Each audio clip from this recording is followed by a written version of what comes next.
Okay, if you give me your name, and I'd kind of like to, License and registration. yeah, name, My name license, is registration. my name is Ramon Almonte, and I'm from New York. And I would say, like most people, a lot of you have weird experiences as a kid that you write off. A lot of them are out of body experiences or seeing certain beings. But I think what really put me on the path was more when I was 16. I got into trouble and was in jail for a bit. When I came out, I knew that wasn't the path I wanted to go. So that was like a major slap to the face, saying like, okay, this could be your life, or you can do something different. So I started picking up books and reading and learning about chakras and astral projection and constantly. So, what directed you in that direction versus going to drugs or to alcohol or to Um, sex or to any other type of thing that will when it distract you? comes when it comes to things like, I mean, the drugs were there in the beginning of that trip because a lot of the drugs like marijuana, acid, and stuff like that made me like feel like I opened up and see things that I wasn't normally seeing, not realizing that I'm able to see those things without needing the drugs. But being that was like around the first year of college, you don't have one person who's teaching you this, and just learning, just reading all these different books and talking to different people. As you get older, you start finding that you really don't need those things. As far as right after that happened, there was a lot of great examples of why you shouldn't go down that road, and all you have to do is look around where you grew up and see that road just leads to this one thing. But as far as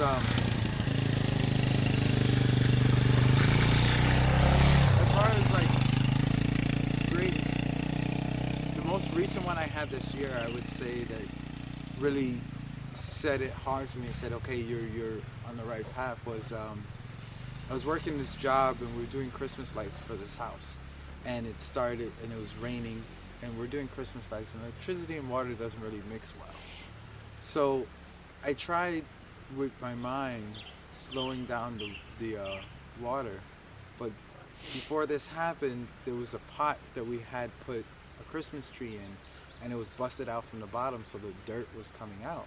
And the guy who hired me was like, really upset that it, we have to get another pot, but we don't have no more pots. It's late at night, we're wet, we're cold, we're tired, we've been working all day. So I put my intention to try and stop this rain just to make life easier for us. 15 minutes later, he looks at the pot, he says, where did you find another pot? I said, I never touched the tree. And he was like, no, you're messing with me. I said, no, man, bro, I haven't touched it. And he's a really hardcore Jehovah's Witness. And I said, well, maybe your boy took care of it. And by meaning your boy, I'm talking about Jesus or God. And I was shocked to find out that he didn't believe it. He still to this day is looking for an explanation for that. And me being the non-believer, I just accepted. I said, oh, okay, maybe I did that, or maybe whatever. But I knew it was an unexplained thing, and that for me was just like, all right, like that's. And then another experience that I had here on the ranch was James Gilliland. My flashlight had ran out of batteries, and it takes 2D batteries, and he says, which one are they? So he takes the batteries and he charges them up, and it works fine. It was dead.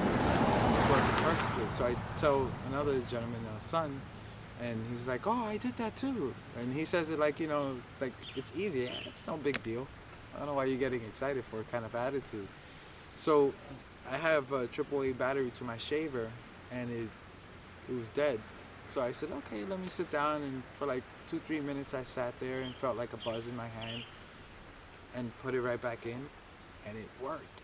And that was another one that I was like, oh, wow, I can really do these things.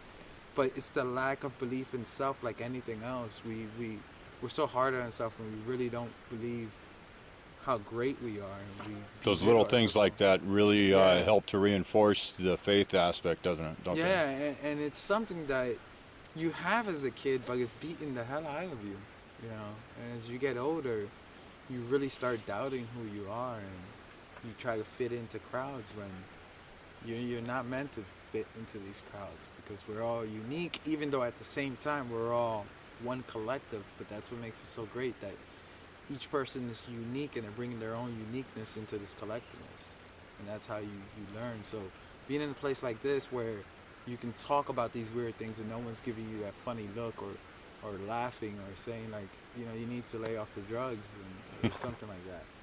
I think we've all heard those before. Yeah. And we're as straight as we can be. Exactly. So, okay, well, thanks a lot, Roland. Appreciate it. Ramon. Ramon.